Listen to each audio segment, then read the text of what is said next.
சங்கீதத்தில் தான் இருக்கு. 18ஆம் சங்கீதம் 28வது வசனம் வாசிங்க பார்க்கலாம். தேவரீர் என் விளக்கை ஏற்றுவீர், என் தேவனாய் கர்த்தர் என் இருளை வெளிச்சமாக்குவார். கர்த்தருக்கு ஸ்தோத்திரம்.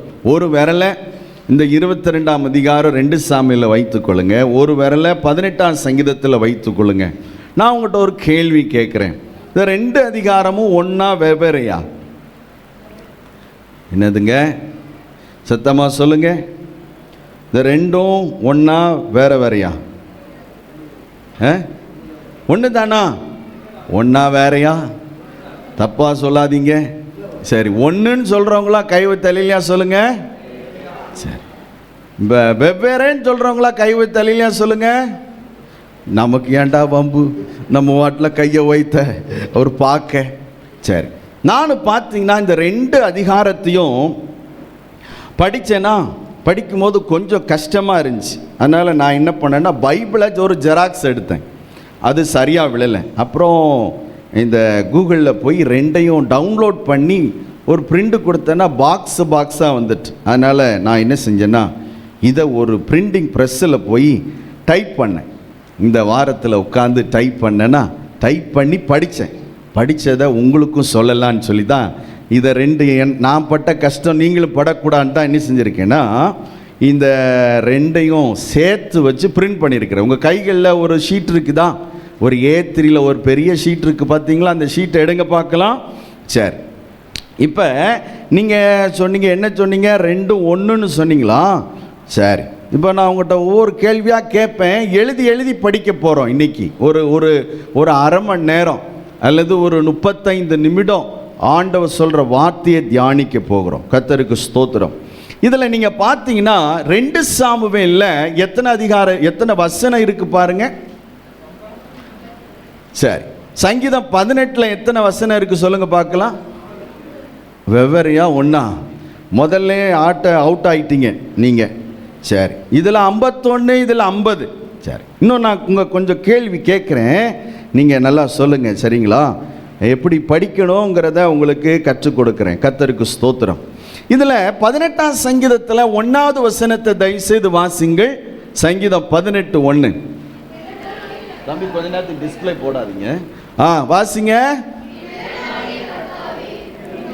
சரி, இந்த வசனத்தை 22ஆம் அதிகாரத்தில் எனக்கு கண்டுபிடிச்சு சொல்கிறவங்களுக்கு, உடனே சொல்கிறவங்களுக்கு ஒரு நல்ல பரிசு,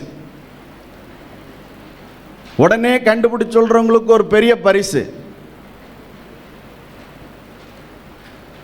எத்தனாவது வசனத்தில் வருதுன்னு டக்குன்னு சொல்லுங்க பார்க்கலாம்.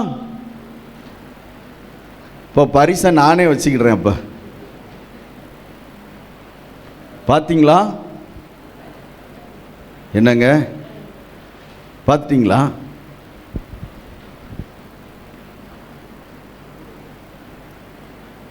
பார்த்துட்டிங்களா? பார்க்கலையா? சரி, அது இருக்காது அந்த வசனம்.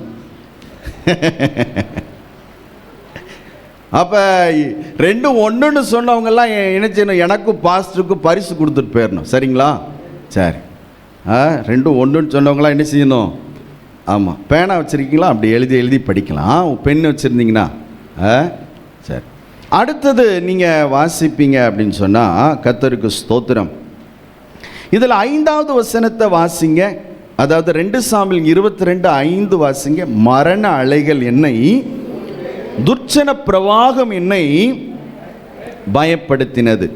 சங்கீதம் 18:4 வாசிங்க. அப்படி அண்டர்லைன் பண்ணுங்களேன் தயவுசெய்து. நீங்கள் அந்த ஷீட்டில் தான் நான் அண்டர்லைன் பண்ணுறீங்க, அண்டர்லைன் பண்ணுங்கள். அப்புறம் மீதி உங்களுக்கு ஹோம்ஒர்க் கொடுப்பேன். வீட்டுக்கு போய் என்ன செய்யணும்? இதை படிக்கணும். என்ன ஸ்கூலில் டீச்சர் என்ன செய்கிறாங்க? ஸ்கூலில் உங்களுக்கு கொடுக்குறாங்க. என்ன, இதுவும் ஒரு ஸ்கூல் தான். நீங்கள் வசனத்தை படிக்க தாங்க. நாங்கள் ஒரு 8 போதகர்கள் டெய்லி நைட்டு ஜோம் பண்ணுறோம். அப்போ ஆண்டவர் உணர்த்தின ஒரு காரியம், தேவ பிள்ளைகளுடைய மனநிலைமையில் தான் இன்றைக்கி பேய் ரொம்ப போராடுது. இந்த மனநிலை போராட்டத்திலேருந்து வெளியே வர்றதுக்கு ஒரே ஒரு டேப்லெட் தான் இருக்குது. என்ன டேப்லெட்டு? விட்டமின் பியா இல்லை பேராசிட்டமால் 600? இப்போ 700 வந்துருச்சு, 750 வந்துருச்சுன்னு. 750 700 வந்துருச்சு. கூடிட்டே போகுது, டோஸு கூடுது. அப்போ உங்களுக்கு நிறையா சிந்தனை சிதறல் இருந்துச்சுன்னா டோஸை கூட்டணும். என்னது? வசனத்தை கூட்டணும். நிறையா வாய் திறந்து எண்ணிச்சின்னு வாசிக்கணும். சும்மா சிந்தனை சொல்லுதெல்லாம் கேட்டு நடந்தீங்கன்னு வைங்களேன், வாழ்க்கை பாழாயிரும். நான் எங்கள் கூட வேலை செய்கிற ஊழியம் செய்கிற பாஸ்ட்டுக்கு பைபாஸ் சர்ஜரி நடந்தது அப்போலோவில். அப்போ நான் அவரை பார்த்து ஜோம்ன்றக்கு போனேன். அந்த டாக்டர் அவங்க வந்திருந்தாங்க. ஜோம்னிக்கிட்டு இருக்க நேரத்தில் கேட்டேன், சார் ஏன் சார் இந்த ஹார்ட் அட்டாக்கு இந்த மாதிரி பிளாக்கு, அதுலேயும் ஒரு பேக்கேஜ் சரி லைவ் போகுது, இந்த ஏன் இது வருது அப்படின்னு சொல்லி கேட்டேன்னா அவர் அதுக்கு சொன்னார், இது நிறையா ப்ரெஷர் கூடுதலா பாஸ்டர், அதான் மனநிலை அழுத்தம். இது கெட்ட வார்த்தை. என்ன? ஆமாம், இந்த மனநிலை அழுத்தம் உங்களுக்கு என்ன? ஆவியானவர்னா என்ன அர்த்தம்? தேற்றற வாளன். பக்கத்திலே இருந்து முதுக தேய்ச்சி கொடுத்துட்டே இருக்காரா? பயப்படாத பிள்ளை, பயப்படாதம்மா, கூட இருக்கேன் சொல்லிக்கிட்டே இருக்காரா? உங்களுக்கு சொல்கிறாரா சொல்லலையா? நீங்கள் சொல்லாத மாதிரி பார்த்துக்கிட்டு இருக்கீங்க. அவர் ரொம்ப வருத்தப்பட போகிறார். ரொம்ப சென்சிட்டிவான ஆள் ஆவியானவர். அவர் உங்களை எப்பயுமே தடை கொடுக்காரா, தட்டி கொடுக்காரா? சொல்லுங்க, ஆமாம் சொல்லிடுங்க. அவர் தான் இன்றைக்கி சூப்பர் ஸ்டார். நான் இல்லை, என்ன பார்க்காதீங்க, நான் ஒரு இதுக்காக தான் வந்திருக்கிறேன். அவர் தான் இன்றைக்கி முக்கியமான ஆள். அவர் உங்களை எப்பயுமே பலப்படுத்துகிறாரா, தைரியப்படுத்துகிறாரா, காதுக்குள்ளே பேசிக்கிட்டே இருக்காரா, மனசாட்சி மூலமாக பேசுகிறாரா? அப்புறம் என்ன உங்களுக்கு நெஞ்சு வலி வருது, தலைவலி வருது? வசனத்தில் இன்னும் என்ன செய்யலை, போகலை. ஆமாம், ஹோம்ஒர்க்கும் உண்டு. அதனால் வசனத்தை என்ன செய்யணும், நிறையா படிக்கணும். அதுதான் அடுத்த ஒரு ஷீட்டு 40 நாளில் முழு பைபிளும் படிக்கணும். ஏசப்பா அப்படின்னு சொல்லி பெருமூச்சு விடக்கூடாது. உட்காந்து வாசிக்கிட்டே இருக்கணும். நேரம் கிடைக்கும் போதெல்லாம் வாசிக்கணும், வேலை செய்யணும், வாசிக்கணும்.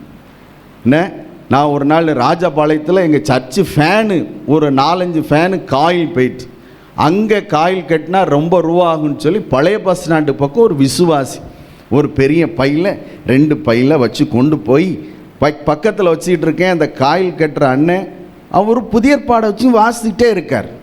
சரி, நானும் எப்படா என்னை பார்ப்பாருன்னு சொல்லி பார்த்துட்டே இருக்கிறேன். அவரும் என்னை நிமிர்ந்து ஏறிட்டு பார்க்குற மாதிரி இல்லை. அப்புறம் சொன்னேன் அப்படின்னு.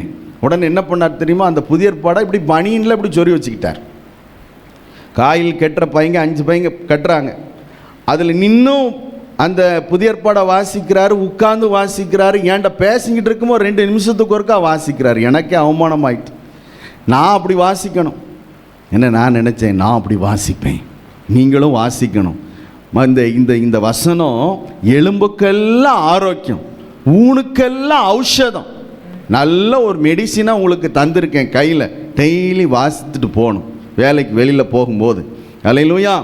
அப்போ பாருங்க, 4வது வசனத்தை கவனிங்கள். மரண கட்டுகளை நீ சுற்றி கொண்டது 18வது அதிகாரத்தில். துச்சன பிரவாகம் என்னை, அதுக்கு என்ன வித்தியாசம்? மரண கட்டுகள் இருக்கான், அலைகள் இருக்கான். 5ல் அதை கோடு போடுங்க தயவுசெய்து. இங்கே என்ன இருக்குங்க? மரண கட்டுகள் இருக்கான். சரி, நல்லா மாட்டிக்கிட்டீங்க என்கிட்ட. 9வது வசனத்தை கவனிங்கள். 2 சாமுவேல் 22:9. அவர் நாசியிலிருந்து பட்சிக்கிற புகை எழும்பிற்று. அதில் 2 சங்கீதம் 18:8 கவனிங்கள். அவர் நாசியிலிருந்து புகை, இதுக்கு என்ன வித்தியாசம்? பட்சிக்கிற அக்கினின் இருக்கா இல்லையா? அக்கினி புறப்பட்டது அப்படின்னு இருக்கான். கர்த்தருக்கு ஸ்தோத்திரம். அப்போ நீங்கள் பார்த்தீங்கன்னா, அடுத்து உங்களுக்கு சொல்கிறேனே, நம்ம வாஸ்தவம் இல்லையா அந்த வசனம்? இந்த வசனம் 2 சாமுவேல் 22:29 கவனிங்க. 22:29 இருக்கு பார்த்தீங்களா? கர்த்தராகிய தேவரீர் என் விளக்காயிருக்கிறீர், கர்த்தர் என் இருளை. சரி, அதே இது 18ஆம் சங்கீதம் 28வது வசனத்தை கவனிங்கள். தேவரீர் என் விளக்கை, என் தேவனாகிய கர்த்தர் என் இருளை. 2க்கும் வித்தியாசம் இருக்கா இல்லையா? இருக்கா இல்லையா? ஆமாவா இல்லையா? ஆமாவா அண்ணே, ஆமாவா அக்கா? ஐயோ, இருக்கா இல்லையா? அது என்ன அர்த்தம்?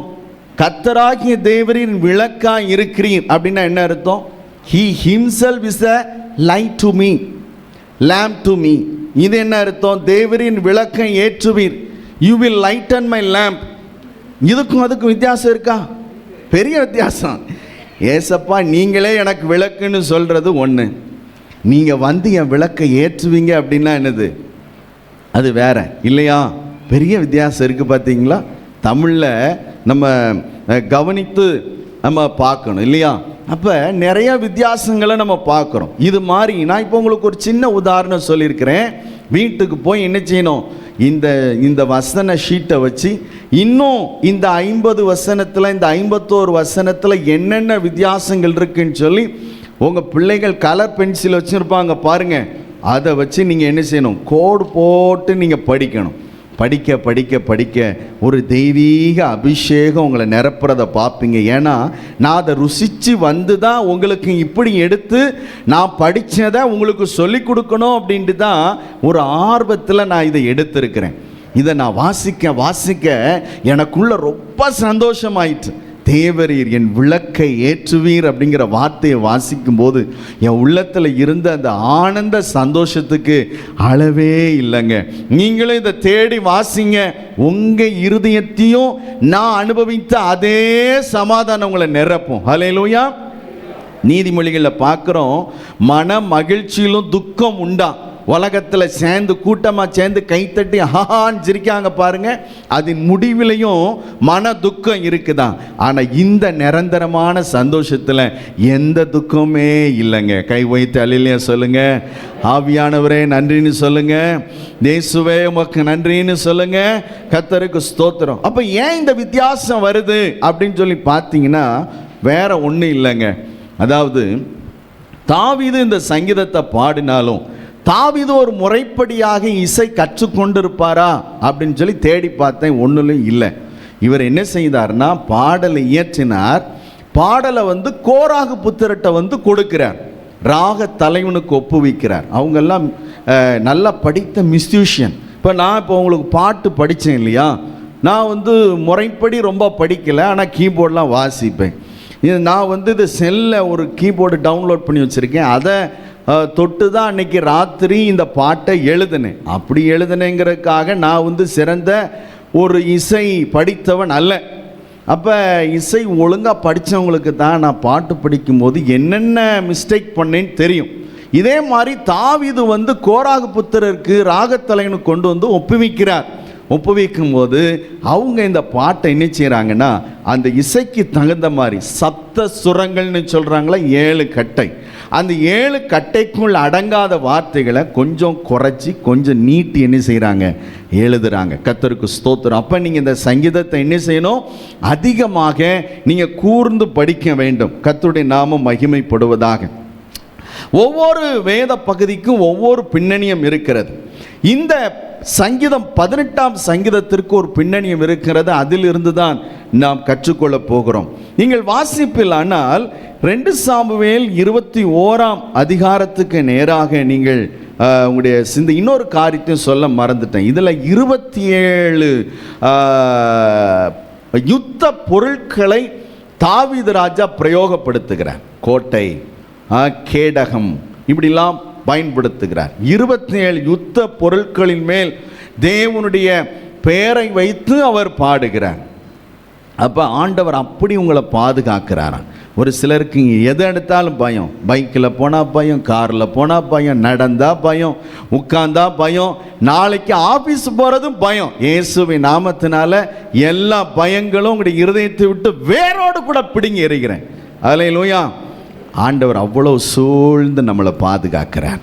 கர்த்தருக்கு ஸ்தோத்திரம். அப்போ பாருங்க, இந்த 18ஆம் சங்கீதத்தின் பின்னணியத்தை நீங்கள் கவனிப்பிலானால் 2 சாமுவேல் 21ஆம் அதிகாரம் 15, 16 ஆகிய 2 வசனங்களை நீங்கள் கவனிக்கும் போது 2 சாமுவேல் 21ஆம் அதிகாரம் 15 மற்றும் 16வது வசனம். பின்பு பெலிஸ்தியர் இஸ்ரவேல் மேல் யுத்தம் செய்தார்கள். அப்போது தாவீதும் அவனோடு கூட அவன் சேவகரும் போய் பெலிஸ்தியரோடு யுத்தம் பண்ணினார்கள். தாவீது விடாய்த்து போனான். அப்போது 300 சேக்கல் நிறை வெண்கலமான ஈட்டியை பிடித்திருக்கணும். பட்டயத்தை அறையிலே கட்டிக்கொண்டோன்மான இஸ்பி பெனையாப் என்னும் ராட்சத புத்தரில் ஒருவன் தாவீதை வெட்டி வெட்ட வேண்டும் என்றிருந்தான். அதுக்கு அடுத்த வசனம் பாருங்கள், 17வது வசனம். செரியாவின் குமாரனாகிய அபிசாய் ராஜாவுக்கு உதவியாக வந்து பெலிஸ்தனை வெட்டி கொன்று போட்டான். அப்போது தாவீதின் மனுஷர் இஸ்ரவேலின் விளக்கு அணைந்து போகாதபடிக்கு, விளக்கு அதை உங்கள் பைபிள் அப்படி அண்டர்லைன் பண்ணுங்க, விளக்கு எழுதி எழுதி படிக்கணும். என் பைபிள்லையும் நிறைய எழுதி படிச்சுட்டே இருக்கிறேன். இன்னும் படித்து முடிக்க முடியாது, அவ்வளோ இருக்கு. அல்லேலூயா. இந்த 2 சாமுவேல் இந்த 18ஆம் அதிகாரம் நான் எத்தனை முறை வாசித்திருப்பேன்னு பார்க்கேன். நீங்களும் எத்தனை முறை வாசித்திருக்கீங்க? என்னைக்காவது இப்படி கண்டுபிடிச்சிருக்கீங்களா? நானே கண்டுபிடிச்சது இல்லைங்க. இந்த செய்திக்கு நான் இப்படியே புரட்டி ஜோம் பண்ணுவேன்னா, ஒரு ராபாலா சந்தாரா தீக்காமானாமா ரீபா கதனா, ஆண்டவரே வார்த்தையை தாரும், அப்புறம் படிப்பேன், அப்படியே அபிஷேகத்தை நிறைவேன், அப்படி படிப்பேன்னா ஆவியானவர் அப்படி என் கண்ணை திறந்து அப்படி சொல்லி கொடுக்குறார். இதெல்லாம் பாருப்பா, இப்படி ஒரு வித்தியாசம் இருக்குது பாருப்பா. அப்புறம் ரொம்ப கூர்ந்து படிக்க ஆரம்பித்தேன். அப்புறம் ஜெராக்ஸ் போட ஆரம்பித்தேன். அப்புறம் நெட்டில் டவுன்லோட் பண்ணேன். இப்படி பார்க்க எனக்கு இருந்த அந்த சந்தோஷம், அந்த தேடுதல் இருக்கேன், அதை விவரிக்கவே முடியாது. அல்லேலூயா.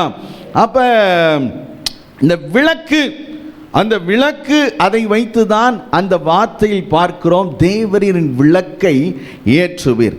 இங்கே நம்ம பார்க்குறோம் இந்த 17வது வசனத்தில் அந்த விளக்கு அப்படிங்கிறத அண்டர்லைன் பண்ணுங்க. இஸ்ரவேலின் விளக்கு அணைந்து போகாதபடிக்கு இனி நீர் எங்களோடு யுத்தத்திற்கு புறப்பட வேண்டாம் என்று அவனுக்கு ஆணையிட்டு சொன்னார்கள். கர்த்தருக்கு ஸ்தோத்திரம். இதில் ஒரு யுத்தம் நடக்கிறது, பெலிஸ்தியனோடு கூட இஸ்ரவேலுக்கு யுத்தம் நடக்கிறது. அப்படியே யுத்த களத்தை நீங்கள் மனசில் வைத்து கொள்ளுங்கள். அப்போது இஸ்பிபெனியாப் அப்படிங்கிறவன் என்ன செய்கிறான் அப்படின்னு சொன்னால், தாவீதுக்கு விரோதமாக அவன் எழும்பி வர்றதை நம்ம பார்க்குறோம். இதில் 3 பேர் இந்த 21ஆம் அதிகாரத்தில் நம்ம பார்க்குறோம். தாவீது, எல்லாரும் சொல்லுங்க, கொஞ்சம் சத்தமாக சொல்லுங்க. 2வது அபிஷாய், சொல்லுங்க அபிஷாய். 3வது இஸ்பிபெனியாப், சொல்லுங்க இஸ்பிபெனியாப். வாயில் நுழைய மாட்டேங்கல. சரி, தாவீது அப்படிங்கிற பேருக்கு என்ன அர்த்தம்னா பிலவட், பிரியமானவன். அந்த ஷீட்டில் மேலே அல்லது பைபிளில் நீங்கள் எழுதி கொள்ளுங்க. தாவீதன் என்ன அர்த்தங்க? பிரியமானவன். அபிஷாய் அப்படின்னா என்ன அர்த்தம்னு சொன்னால் தகப்பனின் கொடை, கிஃப்ட் ஆஃப் ஃபாதர். இஸ்பிபெனியாப் அப்படின்னா என்ன அர்த்தம்னு சொன்னால் தேவன் விடுவிப்பார், அதான் அவங்க கடவுள் விடுவிப்பார், காட் டெலிவர்ஸ். இஸ்பிபெனியாப்னா என்ன அர்த்தம்? விடுவிப்பார். அப்போ அவங்களுக்கு போகும்போது டீ குடிக்க பாஸ்ட் இப்போ ஏதாவது இங்கே கொடுப்பாங்க. நான் அந்த கேள்வி கேட்பேன், பதில் சொல்கிறவங்களுக்கு தான் டீ கடைசியில், இல்லாட்டி ஒருத்தருக்கும் டீ கிடையாது. ஆமாம், போகும்போது என்ன செஞ்சுருவோம், அங்கே நின்று உங்கள் கையை பிடிச்சிருவேன். நில்லுங்க அக்கா, நில்லுங்கண்ணே, சொல்லுங்கள் அப்படின்னா தான் உங்களுக்கு என்ன உண்டு, டீ உண்டு. அதனால் என்ன செய்யணும், நல்ல மனசில் வச்சு சொல்லிக்கிட்டே போகணும். வீட்டுக்கு போகும்போது என்ன சொல்லிட்டு போகணும், தேவரீர் என் விளக்கை ஏற்றுவீர். எல்லாரும் சொல்லுங்க, கொஞ்சம் சத்தமாக சொல்லுங்க, தேவரீர் என் விளக்கை ஏற்றுவீர். சொல்லுங்க.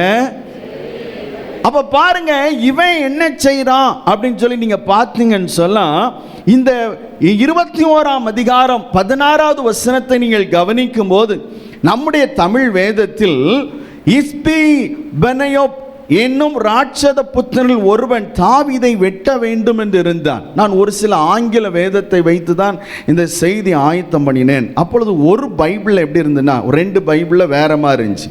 He intended to kill David, அது நம்ம வேதத்தின் மாதிரி இருந்தது. ஆனால் இன்னொரு பைபிளில் he had cornered David and was about to kill him, அவன் தாவீதை ஒரு மூலையில் வைத்து கொல்ல பார்த்தான். He had cornered David and was about to kill him. அதாவது ஃபுட்பாலில் அப்படியே அந்த பாலை கடத்தி கொண்டே போயிட்டே இருப்பாங்க. அந்த நெட்டு பக்கம் வந்த உடனே அப்படியே நிப்பாட்டிட்டு அவன் ஆளை அந்த பக்கம் நிப்பாட்டியிருப்பான். இவன் நெட்டுக்கு பக்கம் இருந்தாலும் அங்கே அடிக்க மாட்டான். என்ன செய்வான், நேராக அவன் ஆளுக்கு அடிப்பான். அவன் ஆள் என்ன செய்வான், ஏன்னா கவனத்தை இவன் பக்கமாக திருப்பி அந்த பந்தை அவனுடைய தரப்பில் உள்ளவனு கொடுக்கும்போது எல்லாரும் இங்கே வந்துடுவாங்க, அவன் மட்டும் தனியாக இருப்பான். கரெக்டாக கோல் போட்டுற மாதிரி தாவீதை என்ன செய்கிறான்னா காலையில் இருந்தே சமாளித்து கொண்டு வருகிறான். அவன் உள்ளத்தில் இருந்த ஒரு காரியம், he want to kill David. ஏன்னா அவன் பரம்பரையில் வந்தவங்களை எல்லாம் கொண்டுட்டான். இப்ப கடைசியா ஒருவன் இருக்கிறான், இவன் தான் உள்ளத்துல கண்கணம் கட்டிட்டு வந்திருக்கிறான். இன்னைக்கு யுத்தம் முடிகிற சாயங்கால நேரத்தில் தாவீதை வெட்டுனே, இவனை ஒருத்தனை வீழ்த்தினே அப்படிங்கிறது தான் என்னுடைய முக்கிய நோக்கம்னு சொல்லி பகல்ல இருந்து தாவீதை கொஞ்சம் கொஞ்சமா, ஏன்னா தாவீது ஒரு சின்ன ஆள் கிடையாது, ஏற்கனவே அவர் யுத்த புருஷன். அவரை குறித்து யோவாப் அவனை குறித்து அவருக்கு விரோதமாக இருந்தவர்கள் சொல்லும்போது கரடியை பறிக்கொடுத்தவர்கள் போல மனம் எரிகிறவர்கள் சொல்லி தாவீது அவன் கூட உள்ளவங்களை குறித்து சொல்லப்படுறத வேதத்தில் வாசிக்கிறோம். நல்ல ஒரு யுத்த வீரன், அது மாத்திரமல்லாத அவன் ராஜா, அவனுக்கு அதிகமான பந்தோஸ்து இருக்கும்.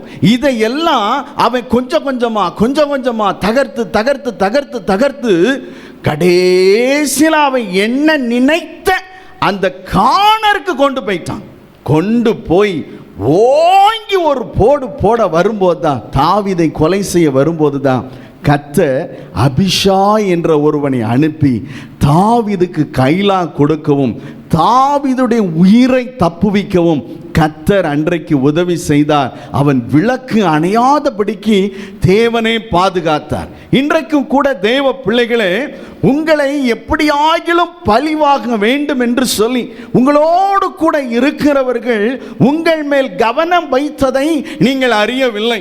அவருடைய முக்கிய காரணம் என்னவென்று சொன்னால், நீங்கள் கேவலப்பட்டு, நீங்கள் அசிங்கப்பட்டு, ஒன்று நீங்களே ரிசைன் பண்ணிட்டு போயிடணும், ஒன்று நீங்களே என்ன செஞ்சிடணும், எல்லாம் இழுத்து மூடிட்டு போயிடணும், அல்லது இங்கே உள்ளவங்களே உங்களை அடித்து துரத்திடணும்.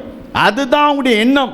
அதனால அவங்க என்ன செய்கிறாங்கன்னா, பல நாட்களாக பல மாதங்களாக அவங்க செயல்பட்டு கொண்டே வருகிறாங்க. உங்க கண்ணுக்கு தெரியாம உங்க பின்புலத்தில் செய்து செயல்பட்டு கொண்டே வருகிறார்கள். அவங்க எப்படி தாவீதை அந்த பெலிஸ்தியன் அந்த யுத்த களத்தில் ஒரு கோணத்தில் கொண்டு போய், அவ்வளோ பெரிய பராக்கிரமசாலியா இருந்தாலும் இடது கையில் உள்ள அந்த கேடகத்தை ஓங்கி பிடிக்க முடியல, வலது கையில் உள்ள அந்த வாளை சுற்ற இயலாத ஒரு பலட்சியமான நேரத்தில் தாவீதை கொல்ல வேண்டும் என்ற அந்த எண்ணத்தில் செயல்பட்ட போது, அதே போலவே உங்களையும் அவங்க வெளியே துரத்துறதுக்கு எல்லா பிளானையும் பண்ணிட்டாங்க. ஆனால் நீங்கள் இன்னும் அங்கே இருக்கிறீங்க, உங்கள் பிரச்சனை நடுவில் அங்கே இருக்கீங்கன்னா என்ன அர்த்தம்னா, கர்த்தர் உங்களுடைய விளக்கை ஏற்றுவதற்கு அவர் உதவி செய்திருக்கிறார். ரெண்டு கைத்தட்டி ஆண்டவருக்கு ஒரு நன்றி சொல்லுங்க பார்க்கலாம்.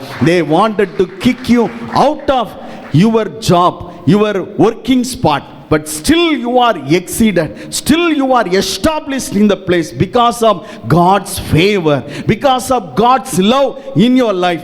ஆண்டவருடைய அன்பு உங்க மேல இருக்கிறதுனால தான் நீங்க அந்த இடத்துல இன்னும் இருக்கிறீங்க. அவங்க எல்லாம் உங்க கூட சேர்ந்து டீ குடிச்சவங்க, உங்க கூட சேர்ந்து மதிய உணவு சாப்பிட்டவங்க, உங்களோடு கூட சந்தோஷமா இருந்தவங்க, ஆனா அவங்களுக்கு நல்ல குணம் இல்லை. உள்ளத்தில் வஞ்சகம் வைத்து எப்படி தாவீதை அவன் கொல்ல நினைத்தானோ, அதே போலவே உங்களை சுற்றி வந்த சத்துருக்கள் உங்களை தொடக்கூடாதபடிக்கு கர்த்தர் உங்களை வேலி அடைத்ததினால், தெய்வ பிள்ளைகளே, நீங்கள் இந்த நாள் வரைக்கும் இருக்கிறீர்கள். ஆவியில் நிறைந்து ஒரு நிமிடம் ஓ ரபலா சந்தரா கதனமா துடகபதனமரா நீகபா ரீகபா நீதனா தீபனா ஹந்தனா கமரகதனமரபா. ஆண்டவருடைய அன்பு உங்க மேல் இருக்கிறதுனால தான் இன்னும் நீங்கள் பிழைத்திருக்கிறீர்கள், இன்னும் நீங்கள் வாழ்ந்திருக்கிறீர்கள், இன்னும் நீங்கள் அந்த இடத்தில் இருக்கிறீர்கள். என்னைக்கோ உங்களை தூக்கி எறிஞ்சிருப்பாங்க, என்னைக்கோ உங்களை ஒன்றும் இல்லாமல் நிர்மூலமாக்கி இருப்பாங்க. ஆனால் ஆண்டவர் அவனை பார்த்து தாவீதே சொல்லுகிறார், தேவரீர் என் விளக்கை ஏற்றுவீர். கர்த்தருக்கு ஸ்தோத்திரம். நான் நினச்சேன் அப்படியே இந்த செய்தி ஆயத்தம் பண்ணிகிட்டு இருக்கும்போது அபிஷாய் வந்து சொல்கிறான், ராஜா நீங்கள் வரக்கூடாது, இனி யுத்தத்துக்கு வரக்கூடாது, நீங்கள் எங்கள் கூட வரக்கூடாது, நீங்கள் தான் எங்களுக்கு விளக்கு அப்படின்னு சொன்ன உடனே சொல்லிட்டு அவங்க எல்லாம் கொஞ்சம் திராட்சை ரசம், கொஞ்சம் வற்றலான திராட்சை பழம், கொஞ்சம் அவருக்கு பேரிச்சம் பழம்லாம் கொடுத்துருப்பாங்க அப்படின்னு சொல்லி நானாக நினச்சிக்கிட்டேன்.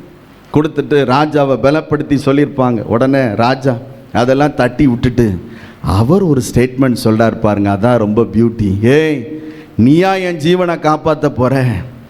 நீயா என் விளக்கு அணையாதபடி காக்க போகிற? இல்லைப்பா, ஆடுகளுக்கு பின்னாக அலைந்த என்னை இந்த இடத்துல ராஜாவா வச்ச என் தேவன் தான்ப்பா என் விளக்கு அணையாதபடி காத்தாருன்னு சொல்லி சொன்னாரே பாருங்க, எவ்வளோ பெரிய நல்ல காரியம். கர்த்தருக்கு ஸ்தோத்திரம். உங்களை கர்த்தர் இன்னும் அந்த இடத்தில் வைத்திருக்கிறார். இன்னும் கர்த்தர் உங்களை ஜீவனோடு வைத்திருக்கிறார். இன்னும் கர்த்தர் அந்த இடத்தில் உங்களை வைத்து அவர்களுக்கு முன்பாக உங்களை உயர்த்தி வைத்திருக்கிறார் என்றால் நீங்க இருக்கிறதே ஒரு சாட்சி தாங்க. அல்லேலூயா. நீங்க நடந்து வாரீங்களே, நீங்க ட்ரெஸ் பண்ணி நடந்து வாரீங்களே, பைக்கில் வாரீங்களே, ஆட்டோல வந்து இறங்குறீங்களே, அதே ஒரு சாட்சி தான். கர்த்தருடைய விளக்கை ஏற்றுவார். அல்லேலூயா.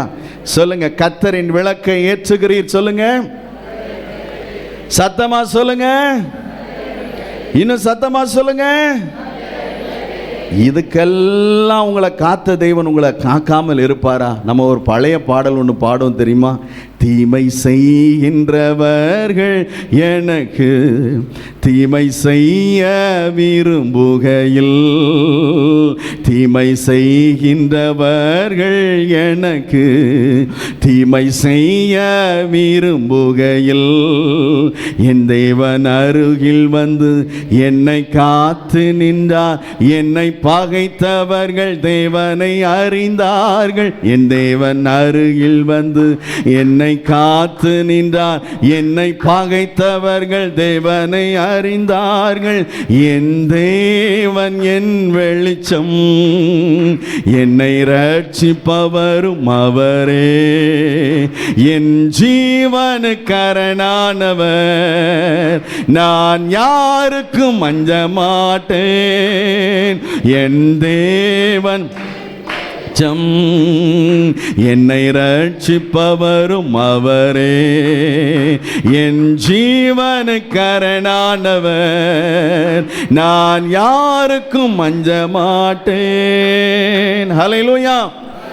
விளக்கு ஏற்றுதல் என்றால் என்ன? விளக்கு ஏற்றுதல், விளக்கை ஏற்றுதலை கற்றுக் கொடுத்ததே நம்முடைய பிதாவாகிய தேவன் தான்.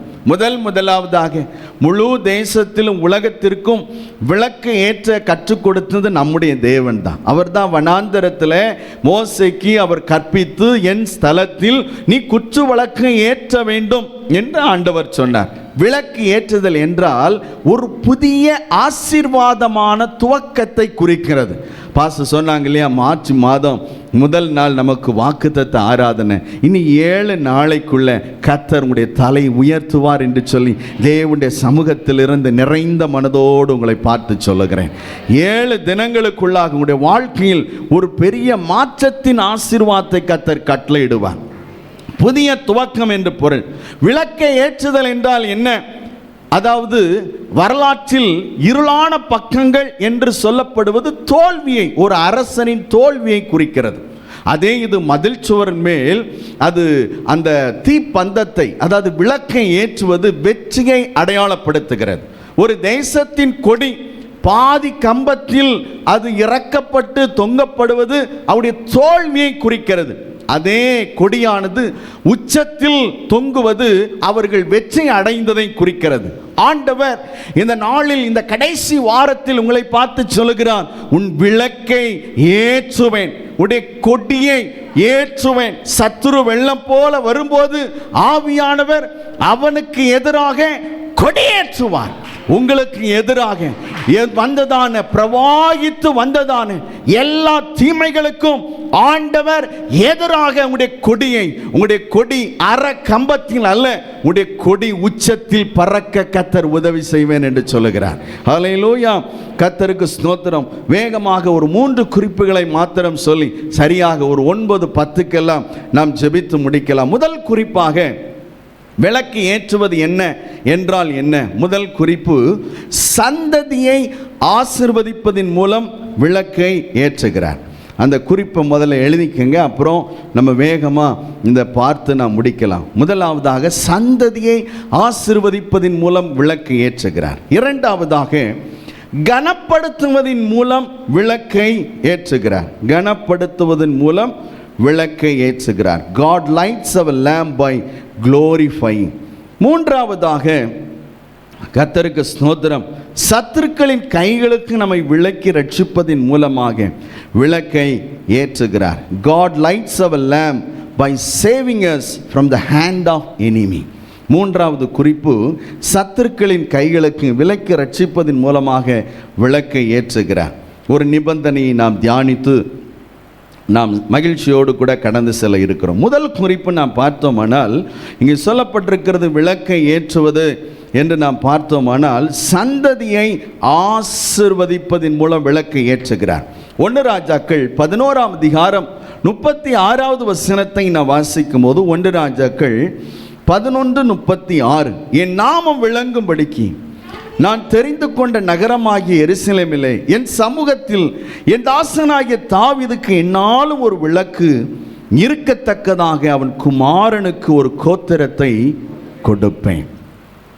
தாவீது ராஜாவுடைய விளக்கை ஏற்றுவேன் என்று ஆண்டவர் சொன்னாரே, அந்த விளக்கை ஏற்றுவதில் மறைந்திருக்கும் ஆவிக்குரிய ஆசீர்வாதம் பிள்ளைகளின் ஆசீர்வாதம். பிள்ளைகள் கர்த்தரால் வரும் சுகந்திரம் என்று பார்க்கிறோம். சுகந்திரம் அப்படிங்கிற வார்த்தைக்கு என்ன அர்த்தம் அப்படின்னு சொன்னா, கஷ்டப்படாம இலவசமாய் கொடுக்கப்பட்டது, அது ஒரு இரவலாக வாங்கப்பட்டது. தேவன் நமக்கு இலவசமாக கொடுத்திருக்கிறார்.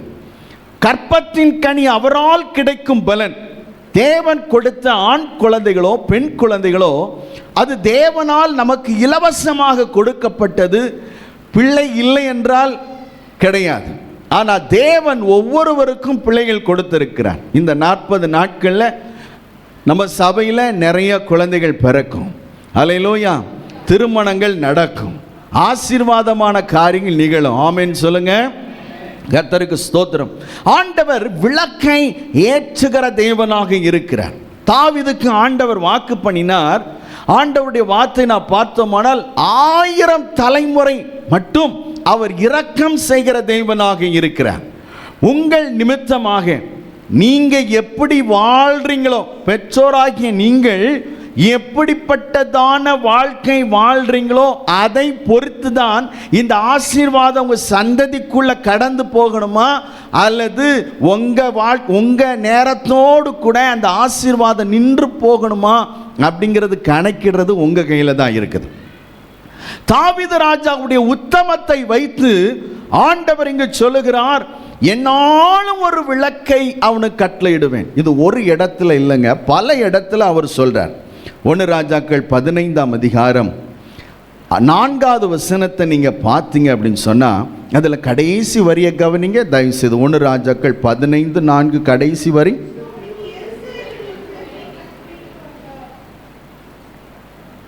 அவனுக்கு எருசலேமில் ஒரு விளக்கை, அதே இது 2 ராஜாக்கள் 8:19 கவனிங்கள்.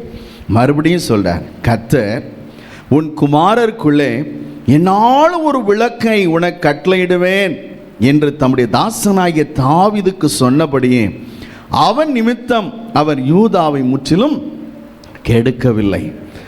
2 நாளாகமம் 21:7 அதிலையும் ஆண்டவர் சொல்லுகிறார், தாவீதுக்கும் அவன் குமாரருக்கும் என்றென்றைக்கும் ஒரு விளக்கை கட்டளையிடுவேன். ஆண்டவர் சந்ததியை ஆசீர்வதிக்கிறார். நம்ம பார்க்கிறோம், ஒரு தலைமுறையில் நல்லா இருக்கிறாங்க, அடுத்த தலைமுறையிலே ஒன்றும் இல்லாமல் போயிடுறாங்க. நாங்கள் ஊழியம் செய்கிற இடத்துல ஒரு ஆசிரியர் அவங்க வீடு பால் காய்ச்சினாங்க. அந்த வீடு பால் காய்ச்சறதுக்கு ஒரு குறி சொல்கிற ஒருத்தரை கூப்பிட்டுருந்தாங்க. உடனே அவர் தான் கெஸ்ட் ஸ்பீக்கர், அவர் தான் முதன்மையானவர். எல்லாரும் வந்தாங்க. அவர் வந்த உடனே அப்படியே கண்ணை மூடினோடனே எல்லாருடைய அட்டென்ஷன் இவருக்கு வந்துட்டு, இவரை பார்த்தோன்னே அவர் சொன்னார், இந்த ரெஸ்ட் ரூம் இருக்குல்ல, இந்த ரெஸ்ட் ரூமை நீ இடிக்கணும். இது இருக்கிறது உனக்கு ஒரு ஏதோ ஒரு வார்த்தை சொல்லி உனக்கு அந்த பாதிப்பை ஏற்படுத்திடும். உன்னை இப்போ என்ன செய்யலாம் சாமி, உன்னை இப்போ நான் ஒரு இது பண்ணிட்டு போகிறேன், ஆனால் நீ அதை திருத்தினதுக்கு அப்புறம் தான் எல்லாம் பரிபூர்ணம், நான் அதெல்லாம் செஞ்சு முடிப்பேன்ட்டார். உடனே சரின்னு சொல்லி இன்னைக்கு தடாப்புடாலாம் நடக்கு. அப்போவே வீடு வந்து பல லட்சத்துக்கு கட்டினார், பெரிய அளவில் விருந்து. ஆனால் மனசுக்குள்ளே ஐயோ ஒரு இக்கண்ணா வச்சுட்டு போயிட்டாரே, உடனே அதை செஞ்சிடணும். அந்த ரெஸ்ட் ரூமை எடுத்தாச்சு. அப்புறம் வந்தார், அந்த மேலே இருக்கு பார் அந்த பெட்ரூமை எடுத்துடணும். கெட்டுறதுக்கு எத்தனை லட்சம் செலவு பண்ணியிருப்பார். மார்பிள் என்ன, டைல்ஸ் என்ன, அது என்ன ஷாஜகான் கட்டின மாதிரி. அவர் பயங்கரம், இவர் அந்த மாதிரி கட்டினார். ஒரு உழைப்பில் கட்டிடணும் அப்படின்னு சொல்லி இன்னும் பெட்ரூமை மேலே உள்ளதை எடுத்தாச்சு, உடைச்சாச்சு. குடியிருக்கல இன்னும் அதை கட்டி குடியிருக்கல, அதுக்கு முன்னாடி உடைக்க புறப்பட்டாச்சு. நீங்கள் நம்ப மாட்டீங்க, கடைசியில் முழு வீடையும் உடைச்சிட்டாங்க. ஏசப்பா, நம்மகிட்ட கொடுத்துருக்கலாம்ல, நம்ம பாடல் பாடியே அந்த வீட்டை செழிக்க வச்சுருப்போமே நினச்சேன். ஏசப்பா, நம்ம தூக்கு போட்ட இடத்துல நடராத்திரி நமக்கு நல்லா தூக்கம் வருது. கேட்காங்க, ஏன் தூங்குனியா? நல்லா தூங்கினேப்பா. அப்படியா? அவள் வரலையா? அந்த சோப்பு சேலை கட்டின வந்து உன் காலை பிடிச்சி இழுக்கலையா? எவாயா வந்தா அவளையும் நான் தண்ணிக்குள்ளே முக்கி ஞான ஸ்நானம் கொடுத்துருவேன். அப்படி ஆள் நம்ம தராங்களா? தரமாட்டிக்காங்க. உடைச்சி விட்டாங்க. ஒரு தலைமுறையிலேயே முழு பணம் போச்சு. அதுக்காக பேங்க்காரங்கிட்ட சொல்லலாமா, சார் ஒவ்வொரு ரூமா உடைச்சேன் சார், நீங்கள் ஒவ்வொரு கட்டத்துக்காக பணம் கொடுத்தீங்க சார், நான் ஒவ்வொரு கட்டமாக உடைச்சிட்டேன் சார், அதனால சார் நான் இனி உங்களுக்கு வட்டி கொடுக்க முடியாதுன்னு சொல்லுங்க பார்ப்போம். சொல்லுவீங்களோ? சொல்லலாமா? எப்படினாலும் சம்பளத்திலேருந்து போய்கிட்டு தான் இருக்கும். ஆண்டவருடைய ஆசீர்வாதம் உங்கள் குடும்பத்தின் மேலே சந்ததியாக வரணும்னா பெற்றோராகி நீங்கள் கர்த்தருக்கு பயந்து நடக்கிறவர்களாய் மாறணும். ஹல்லேலூயா, கர்த்தருக்கு ஸ்தோத்திரம். உங்கள் பிள்ளைகள் எல்லாம் கர்த்தரால் போதிக்கப்பட்டிருப்பார்கள். அப்படியே சமாதானம் பெரிதாக இருக்கும். ஹல்லேலூயா. ஆமாம், நீ உட்கார்ந்துருக்கும் போதும் எழுந்திருக்கும் போதும் நடக்கும் போதும் இவைகளையே உன் பிள்ளைகள்கிட்ட பேசுன்னு சொல்லியிருக்கிறார். நீங்கள் செல்ஃபோன்லே எவ்வளோ நல்லா இருக்குது அப்படின்னு சொல்லி சோக்கா பார்த்து சிரிச்சுக்கிட்டு இருந்தீங்கன்னா பிள்ளைகளும் சோக்கா போயிடும். என்ன செய்யணும்? நீங்கள் பிள்ளைகளுக்கு முன்னாடி முழங்கால் படிக்கிடணும். நீங்கள் வேதத்தை வாசிக்கணும். நீங்கள் முன்னாடி நம்ம சர்ச்சில் ஒரு பூல் டேப் உண்டு, அதில் ஒரு ஆணி மாதிரி இருக்கும், அதை இப்படி வச்சா படிக்கும். ஏசு ரட்சகர் பெயரை சொன்னார். அப்புறம் மறுபடியும் அதை எடுத்து இந்த முள்ளை வச்சா அதே தான் படிக்கும், ஏசு ரட்சகர். அது மாதிரி உடஞ்ச ரெக்கார்ட் மாதிரி உங்கள் பிள்ளைகளுக்கு சொல்லிக்கிட்டே இருக்கும். ஏ தம்பி, செல்லை பார்க்குற, ரைட்டு, ஏசப்பா பார்க்குறாங்க, ரூமை போய் லாக் பண்ணுறேன், கர்த்தர் அங்கேயும் இருக்கிறார். நீங்கள் வசனத்தை சொல்லி சொல்லி சொல்லி சொல்லி தான் பிள்ளைகளை திருத்த முடியும். பிள்ளைகள் எப்படி தேவனுக்கு பயப்படுறவங்களா மாறுவாங்க? கர்த்தருடைய வார்த்தையை நீங்கள் முதல்ல கிரகிக்கிறவர்களாக, உட்கொள்கிறவர்களாக, நீங்கள் தனித்து முழங்கால் படிட்டு ஜெபிக்கிறவர்களாக, நீங்கள் ஒரு மாதிரியான வாழ்க்கை வாழ நீங்கள் அர்ப்பணிக்கும் போது உங்கள் சந்ததியே ஆசீர்வதிக்கப்படும். இதில் ஒரு பெரிய ஆசீர்வாதம் என்ன தெரியுமா? மத்தேயு சுவிசேஷம் 1:1 நம்ம ஏசப்பா பேருக்கு முன்னாடி தாவீதை போட்டு அவர் குமாரன்னு வருது. ஏசப்பா அவர் குமாரனா? யோசேப்பின் குமாரன். ஆனால் பேர் எப்படி வருது? ஆபிரகாமின் குமாரனாகிய தாவீது குமாரனாகிய. அப்போ அப்படி வரக்கூடாதே, அப்படி வருது. ஆண்டவர் வாக்கு தத்தத்தில் உண்மையுள்ளவர். உங்கள் பிள்ளைகளை ஆசீர்வதிப்பார். ரெண்டாவதாக கனப்படுத்துவார். யாருக்கு முன்னாடி? உங்களை இஸ்பி பனியாப் மாதிரி ஒரு எத்து விட்டால் அந்த தாலை வீதியை விட்டு அங்கே பெரியாரில் போய் விழணும்னு வச்சு எத்தனை பேர் செயல்பட்டாங்களோ அத்தனை பேருக்கு முன்னாடி அவனே வால் போஸ்ட் அடிக்க, அவனே ஃப்ளெக்ஸ் அடிக்க, அவனை வச்சே உங்களுக்கு ஒரு மேடை அமைச்சு உங்கள் தலை எண்ணெயால் கர்த்தர் அபிஷேகம் பண்ணுவான். ஹல்லேலூயா. எவன் உங்களை திறத்தணும்னு நினச்சானோ அவனை வச்சே உங்களுக்கு ஒரு நல்ல பாதையை திறந்து கொடுப்பார். ஒரு வற்றாத நீரூற்று வரும். ரெண்டாவது, கர்த்தருக்கு ஸ்தோத்திரம். அந்த வசனத்தை நான் சொல்கிறேன், நீங்கள் எழுதி கொள்ளுங்க. இரண்டாவதாக நீங்கள் பார்த்தீங்க அப்படின்னு சொன்னால் சங்கீதம் 132 சங்கீதம் 17வது வசனம், சங்கீதம் 132:17. அங்கே தாவீதுக்காக ஒரு கொம்பை முளைக்க பண்ணுவேன், நான் அபிஷேகம் பண்ணி வைத்தவனுக்காக ஒரு விளக்கை ஆயத்தம் பண்ணினேன். சங்கீதம் 132:17. மூன்றாவது குறிப்பு, தேவன் தம்முடைய சத்துருக்களின் கைகளுக்கெல்லாம் என்ன செய்வாரா? விலக்கி ரட்சிப்பாரா. நான் வாசித்த அதே 2 சாமுவேல் 22ஆம் அதிகாரம் 18, 19, 20 ஆகிய 3 வசனங்களை நீங்கள் பார்த்தீங்கன்னா தாவீது சொல்கிறார், என்னிலும் பலவான்களாக இருந்தேன், என் பலத்த சத்துருக்களுக்கும் பகஞ்சருக்கும் என்னை விடுவித்தார். இந்த இன்ட்ரோடக்ஷனே நம்ம பார்க்குறோம் இல்லையா. 2 சாமுவேல் 22ஆம் அதிகாரத்தில் அந்த முகப்புரையை நீங்கள் பாருங்கள், அந்த முன்னுரையை பாருங்கள். உங்கள் ஷீட்டை எடுங்களேன் பார்க்கலாம். அந்த ஷீட்டில் நீங்கள் பார்த்தீங்கன்னு சொன்னால் அதில் நம்ம பார்க்குறோம் 22ஆம் அதிகாரம் 2 சாமுவேல் 22 1 கவனிங்க. கர்த்தர் தாவீதை அப்படி எல்லா சத்துருக்களின் கைக்கும் சவுலின் கைக்கும் நீங்களாக்கி விடுவித்த போது, அதே மாதிரி 18ஆம் அதிகாரம் அந்த முகப்புரையை வாசிங்க, அந்த முன்னுரையை வாசிங்க. ராகத்தலைவனுக்கு ஒப்புவிக்கப்பட்ட சங்கீதம். கர்த்தருடைய தாசனாகிய தாவீது இந்த பாட்டின் வார்த்தைகளை கர்த்தர் தன்னுடைய எல்லா சத்துருக்களின் கைக்கும் சவுலின் கைக்கும் நீங்களாக்கி விடுவித்த நாளிலே பாடினது. இதிலே ஒரு வித்தியாசம் இருக்கு, உங்களுக்கு தெரியுதா? இந்த வாசித்த அந்த முன்னுரையில் ஒரு வித்தியாசம் இருக்கு, தெரியுதா உங்களுக்கு? இல்லைங்க, கர்த்தருடைய தாசனாகிய தாவீதுன்னு வருதா? கர்த்தர் தாவீதை இங்கே ஆரம்பிக்கா தாசன். அப்போ யோபுவை தான் கர்த்தர் தாசன்னு சொல்கிறார், ஆபிரகாமை தான் தாசன் சொல்கிறார், ஏசாயா தீர்க்கதரிசியை தான் தாசன் சொல்கிறார், கடைசியாக தன்னுடைய ஒரே பேரான செல்லகுமாரனாகி இயேசு கிறிஸ்துவை தான் தாசன் சொல்கிறார். தாவீது அந்த அளவுக்கு ஆவிக்குரிய வாழ்க்கையில் வளர்ந்திருக்கனால சொல்லப்பட்டிருக்கிறது கர்த்தருடைய தாசனாகிய. அப்போ நீங்களும் இந்த 40 நாளில் ஆவிக்குரிய வாழ்க்கையில் வளர்ச்சி அடையணும். அல்லேலூயா. என்னென்னலாம் நீங்கள் கர்த்தருக்கு பிரியமில்லாத காரியத்தை செய்கிறீங்க அதெல்லாம் நீங்கள் என்ன செய்யணும்? விடணும். கர்த்தருக்கு ஸ்தோத்திரம். 3ஆவதாக ஆண்டவர் எல்லா சத்துருக்களின் கைகளுக்கும் விலக்கி விடுவித்தார்.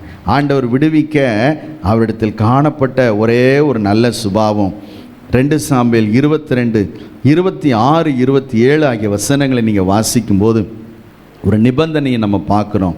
நீ தயவுள்ளவனுக்கு நீ தயவுள்ளவராகும், நீர் உத்தமனுக்கு நீர் புனிதனுக்கு மாறுபாடானவனுக்கு நீர் மாறுபடுகிறவராகவும் தோன்றுவீர். ஒரு உண்மையான மனம் திரும்புதல் இந்த லெந்து காலங்களில் உங்களுடைய வாழ்க்கையில் ஒரு உண்மையான மனம் திரும்புதல் வரும்னா இன்றைக்கு கர்த்தர் சொல்லுகிறார், உடைய விளக்கை ஏற்றுவார், உடைய விளக்கை ஏற்றுவார், உடைய விளக்கை ஏற்றுவார், உடைய விளக்கை ஆண்டவர் ஏற்றுவார். எத்தனை சத்துருக்கள் வந்தாலும் அத்தனை பேருக்கு முன்பாக உடைய தலை எண்ணெயால் அபிஷேகம் பண்ணி உயர்த்துவார். எல்லாரும் எழுந்து நிற்போம், நேராகிவிட்டது. எல்லாரும் எழுந்து நிற்கலாம். கர்த்தர் இந்த காலை வேளையில் தெளிவாக தீர்க்க தரிசனமாக நம்மோடு கூட பேசினதை ஆவில நல்லா உணர்ந்தேன். கர்த்தர் இந்த காலை வேளையில் உங்களை பார்த்து சொல்லுகிறார், நம்ம ஒவ்வொருவரையும் பார்த்து சொல்லுகிறார், உங்கள் விளக்கை நான் ஏற்றினேன், உங்கள் விளக்கை நான் ஏற்றுவேன்னு கர்த்தர் சொல்லுகிறார். உங்களுடைய விளக்கு ஒருவேளை அணையிற நிலைமையில் இருக்கலாம், மங்கியிருக்கிற திரியாக இருக்கலாம்னு அக்கா உங்கள் விளக்கை அணைக்கிறதுக்கு அநேக முயற்சி பண்ணியிருக்கலாம். அந்த பெலிசியன் மாதிரி உங்களை எப்படியாவது துரத்தி விட்டுறலாம். குடியிருக்கிற இடத்துல, நீங்கள் வேலை செய்கிற இடத்துல, நீங்கள் படிக்கிற இடத்துல உங்களை எப்படியாகிலும் உங்கள் கண்களுக்கு மறைவாக அவங்க கிரியை செய்து உங்களை எப்படியாகிலும் துரத்தி விடலான்னு சொல்லி எவ்வளவோ பிளான் பண்ணி இந்த கல்வி ஆண்டிலே உங்களை காலி பண்ண நினைச்ச உங்க கண்களுக்கு முன்பாக கர்த்தர் இன்னும் உங்களை உயிரோட வைத்திருக்கிறார்னா என்ன அர்த்தம் தெரியுமா? தாவீது பாடுறார், என் பலனாகிய கர்த்தாவே உம்மில் அன்பு கூறுவேன். ஆண்டவர் உங்க மேல பிரியமா இருந்ததுனால தான் நீங்க அந்த இடத்துல நீங்க இன்னும் இருக்கிறீங்க. அந்த நல்ல தேவன் உங்க விளக்கம் ஏற்றணும்னா தாவீது ராஜா அவருக்கு சொல்லப்பட்ட நிபந்தனை போல, ஆண்டவரே நான் உண்மையா இருப்பேன்ப்பா, மாறுபடுகிறவனுக்கு மாறுபடுகிறாக, உத்தமனுக்கு உத்தமனாக கர்த்தர் காணப்படுகிறார். 2 கை உயர்த்தி சொல்லுங்க, ஏசப்பா நான் உமக்கு முன்னாக உத்தமனாயிருக்க எனக்கு உதவி செய்யுங்கப்பா. ஹல்லேலூயா. ஆசையெல்லாம் நீதானையா, தேவையெல்லாம் நீதானையா,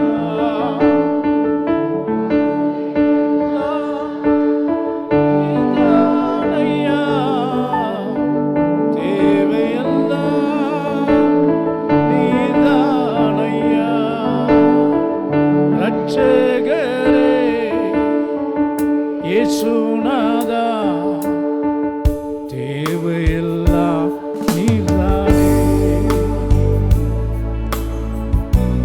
ரட்சகரே இயேசுநாதா, தேவையெல்லாம் நீதானே.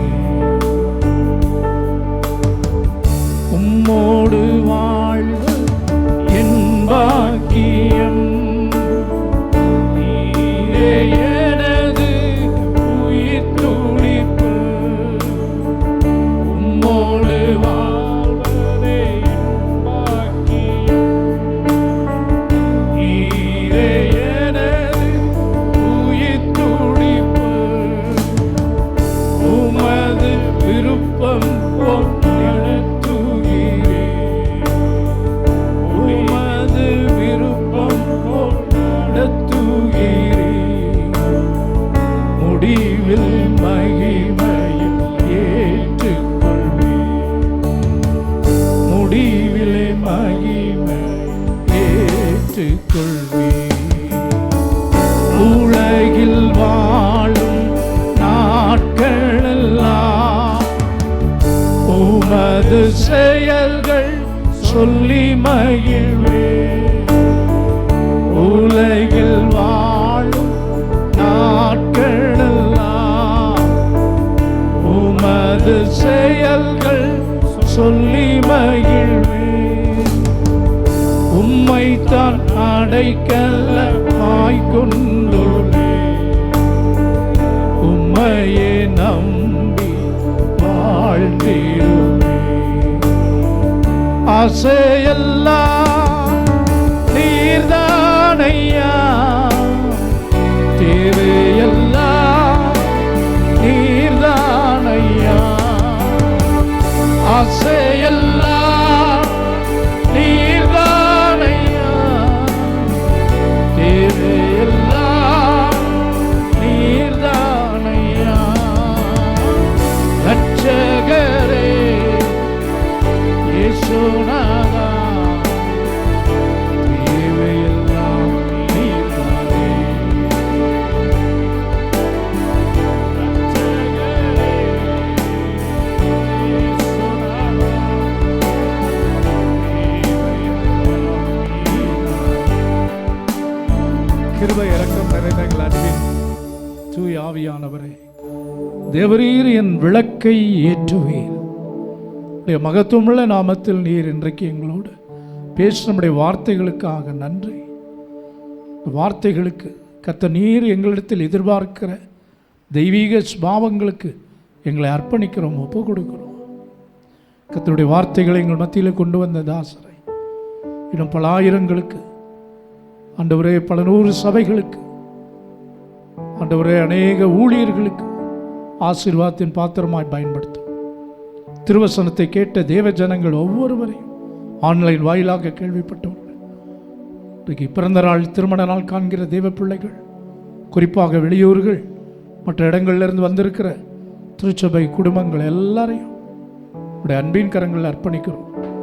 ஆராதனைக்கு வர தடைப்பட்டவர்கள், சுகவீனமாக இருக்கிறவர்கள், கர்த்தாவே தேவ கரம் நாளிலே சொல்லப்பட்ட அந்த வார்த்தைகளின் ஆசீர்வாதங்கள் அவருடைய குடும்பங்களில் நிறைவேறட்டும். தேவைகள் சந்திக்கப்படட்டும். அற்புதமாய் ஆச்சரியமாய் வழிநடத்துகிற தேவன், நீங்கள் சம்பூர்ணமாய் சாப்பிட்டு திருப்தி அடைந்து உங்களை அதிசயமாய் வழிநடத்தி வந்த உங்கள் தேவனாகிய கர்த்தருடைய நாமத்தை துதிப்பீர்கள். என் ஜனங்கள் ஒருபோதும் வெட்கப்பட்டு போவதில்லை. தேவரீர் என் விளக்கை ஏற்றுகிறவர். வார்த்தைகளுக்காக நன்றி. கர்த்தர் அவ்வண்ணமே நீர் ஆசீர்வதித்து தீமைகள் பொல்லாப்புகளுக்கு விலக்கி, தேவரீர் எங்களை ஆசீர்வதித்து எல்லைகளை பெரிதாக்கி, அது கரம் எங்களோடு இருந்து தீங்கு எங்களை துக்கப்படுத்தாதபடிக்கு அதற்கு விலக்கி எங்களை காத்து ஜீவிய காலமெல்லாம் உமக்கு சாட்சியாக இதோ நானும் கர்த்தர் எனக்கு கொடுத்த பிள்ளைகளும் சேனைகளின் கர்த்தராலே எருசலேமிலே அடையாளங்களாகவும் அற்புதங்களாகவும் இருக்கிறோம் என்ற வார்த்தையின்படி தொடர்ந்து எங்களை வழி நடத்துங்க. இந்த வாரத்தில் இந்த நாட்களில் 40 நாட்கள் இந்த லென்த் டேஸ் ஜெப நேரங்கள் ஆசீர்வதி உங்களுடைய பிள்ளைகளுடைய சகல கிரியைகளையும், ஒரே எக்ஸாம்ஸுக்கு ப்ரிப்பேர் பண்ணுறவங்க, வேலை, தொழில், வியாபாரம், பிரயாணங்கள் முயற்சிகள், திருமண காரியங்கள், கர்த்தாவே இவைகளெல்லாம் கைகூடி வர ஆண்டவர் அனுக்கிரகம் செய்யுங்க. குழந்தை பாக்கியம் எதிர்நோக்கி இருக்கிற தம்முடைய பிள்ளைகளுக்கு கர்த்தாவே உன் நம்பிக்கை வீண் போகாது, நிச்சயமாகவே முடிவு உண்டு. வார்த்தை நிறைவேறட்டும். சாட்சிகளால் சபையிலே கர்த்தர் நீர் அநேகரை எழும்ப பண்ணுவீராக. நாம மகிமைப்படட்டும். கனம், துதி, மகிமை நீர் ஏற்றுக்கொள்ளும். கர்த்தராகிய இயேசுவின் நாமத்தில் பிதாவே, ஆமேன். என் ஆத்துமாவே கர்த்தரை ஸ்தோத்திரி, உள்ளுமேருடைய பரிசுத்த நாமத்தை ஸ்தோத்திரி. என் ஆத்துமாவே கர்த்தரை ஸ்தோத்திரி, கர்த்தர் செய்த சகல உபகாரங்களையும் மறவார். ஆமேன். நம்முடைய கர்த்தராகிய இயேசு கிறிஸ்துவினுடைய கிருபை, பிதாவாகிய தேவனுடைய அன்பு, பரிசுத்த ஆவியானவரின் அந்யோன்ய ஐக்கியம், சந்தோஷம், சமாதானம் நம் அனைவரோடும் தேவனுடைய பிள்ளைகள் யாவரோடும் அவருடைய வருகை பரிந்தும் இருப்பதாக. ஆமேன், ஆமேன், ஆமேன். கர்த்தர் உன்னை ஆசீர்வதித்து உன்னை காக்க கடவர். கர்த்தர் தமது முகத்தை உன்மேல் பிரகாசிக்க பண்ணி உனக்கு உண்மையில் கிருபையாக இருக்க கடவர். கர்த்தர் தமது முகத்தை உன்மேல் பிரசன்னமாகி உனக்கு சமாதானம் கட்டளையிட கடவர் என்பதே. ஆமேன், ஆமேன், ஆமேன். எல்லாருக்கும் ஸ்தோத்திரம். கர்த்தர் உங்களை ஆசீர்வதிப்பாராக. தேங்க்யூ.